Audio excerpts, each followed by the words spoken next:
कड़ी मेहनत के बाद राजा विक्रमादित्य ने एक बार फिर बेताल को पकड़ लिया। वह उसे अपने कंधे पर लादकर श्मशान की ओर ले चले।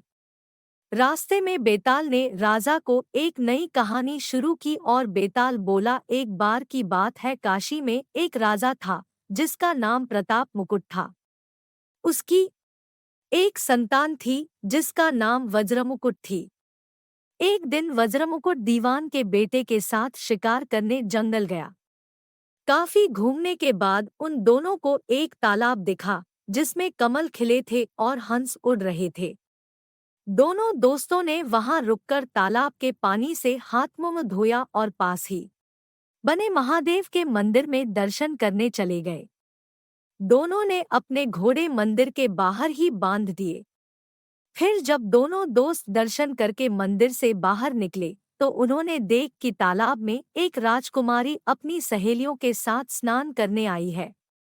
राजकुमारी को देखकर राजकुमार काफी खुश हुआ।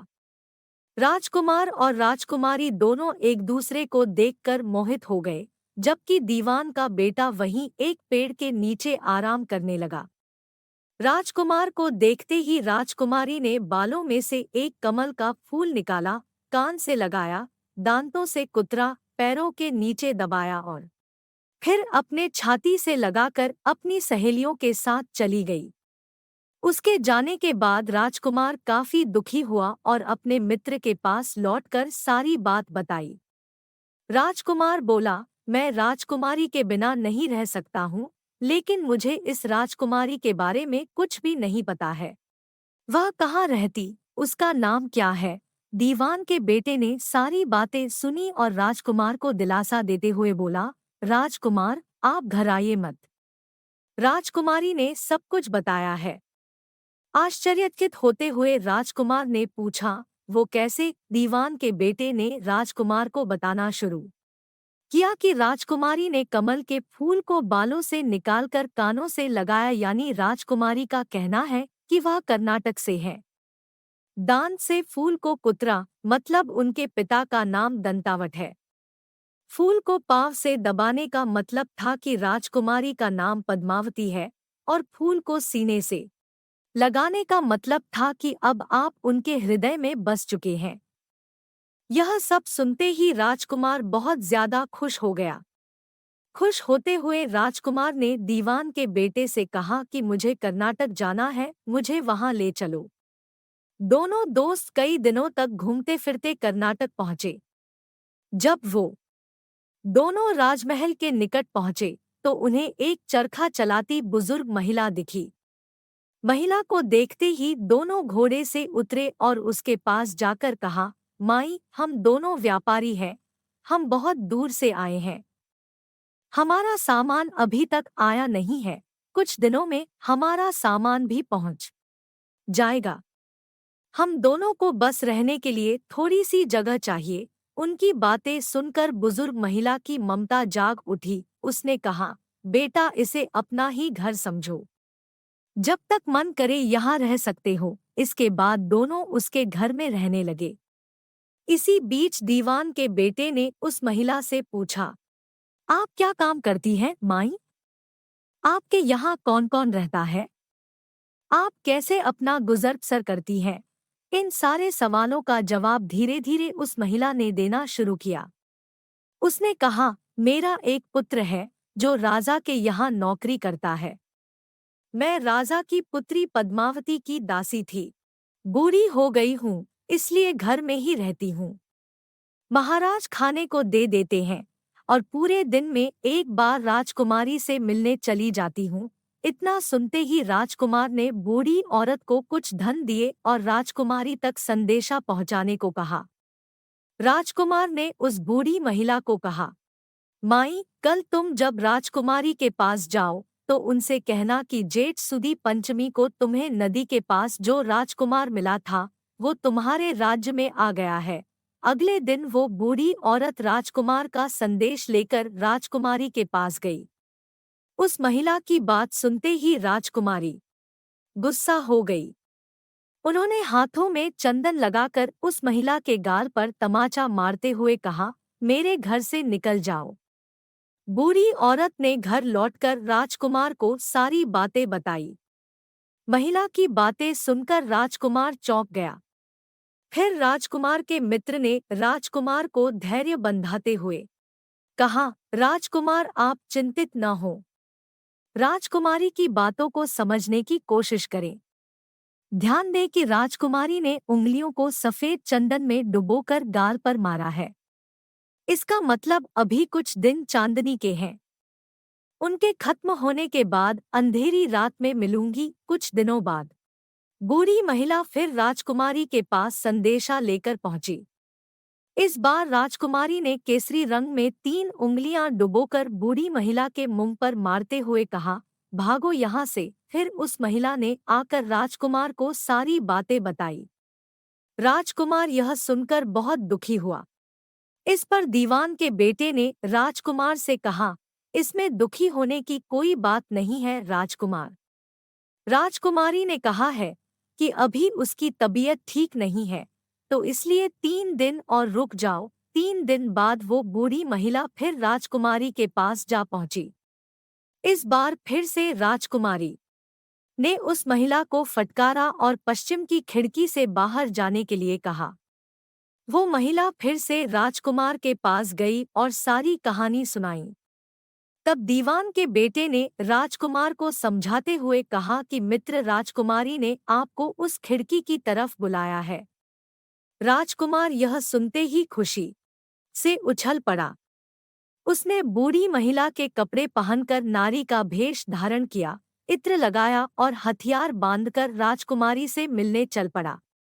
राजकुमार महल पहुंचा और खिड़की के रास्ते राजकुमारी के कमरे में पहुंच गया। राजकुमारी वहां पर तैयार थी और राजकुमार का इंतजार कर रही थी। राजकुमार जैसे ही कमरे में गया, उसकी आंखें खुली की खुली रह गई। राजकुमारी के कमरे में कई महंगी चीजें रखी थी। रात भर राजकुमार और राजकुमारी साथ ही रहे। फिर जैसे ही दिन निकलने को आया, राजकुमारी ने उस राजकुमार को सबसे छिपा दिया। जब रात होने लगती तो राजकुमार बाहर आ जाता। इस तरह करते करते कई दिन बीत गए। फिर अचानक राजकुमार को अपने दोस्त की याद आई। राजकुमार को अपने दोस्त की चिंता हुई कि पता नहीं उसका दोस्त कहाँ होगा, कैसा होगा और उसका क्या हाल हुआ होगा। राजकुमार को दुखी देखकर राजकुमारी ने राजकुमार के दुख का कारण पूछा। उसके बाद राजकुमार ने राजकुमारी को अपने मित्र के बारे में बताया। राजकुमार ने कहा, वह मेरा बहुत अच्छा और चतुर दोस्त है।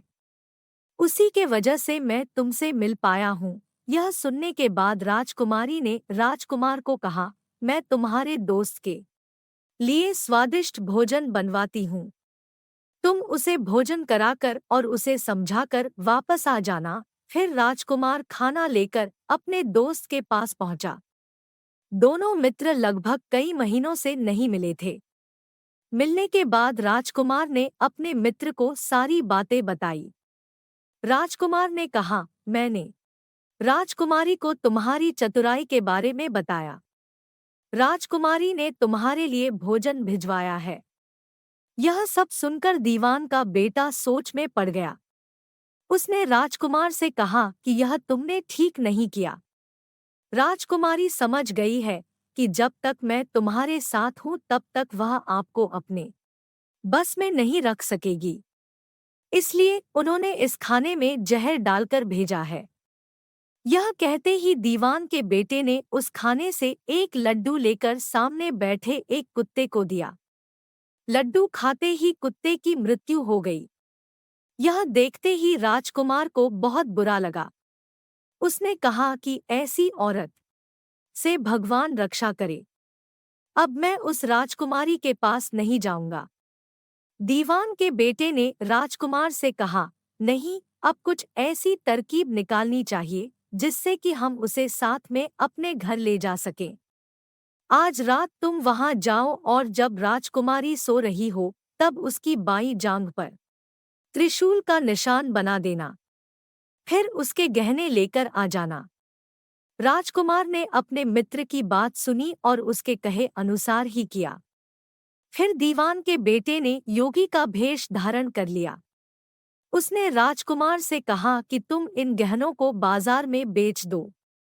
अगर कोई पकड़े तो कहना मेरे गुरु के पास चलो और उसे मेरे पास ले आना। राजकुमार वो गहने महल के पास एक सुनार के पास ले गया। सुनार ने गहनों को देखते ही पहचान लिया और राजकुमार को कोतवाल के पास ले गया। कोतवाल ने राजकुमार से सवाल पूछे तो राजकुमार ने कहा, ये गहने मुझे मेरे गुरुजी ने दिए हैं।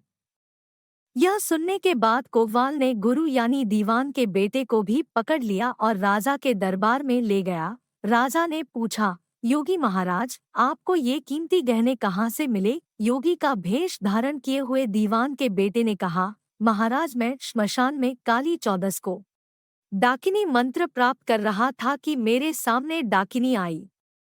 मैंने उसके जेवर उतार लिए और उसकी बाईं जांघ पर त्रिशूल का छाप बना दिया। यह सुनते ही राजा महल में गया और उसने रानी को कहा कि पद्मावती की बाईं जांघ देखे कि कहीं राजकुमारी के जांघ पर त्रिशूल का छाप तो नहीं है। राजा की बात सुनते ही रानी ने देखा और सच में राजकुमारी की बाईं जांघ पर त्रिशूल का निशान था। यह जानकर राजा बहुत दुखी हुआ। फिर राजा योगी के पास गए और कहा कि योगी, बताओ, धर्मशास्त्र में बुरी औरतों के लिए क्या सजा है?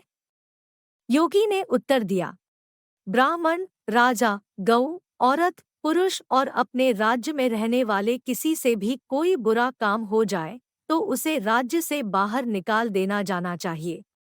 यह सुनते ही राजा ने पद्मावती को जंगल भेज दिया। वहां राजकुमार और दीवान का बेटा मौके के इंतजार में बैठे थे।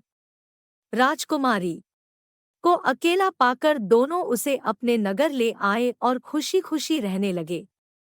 कहानी खत्म हुई और हर बार की तरह एक बार फिर बेताल ने विक्रम से पूछा, तो राजन बताओ, इस कहानी में पापी कौन है?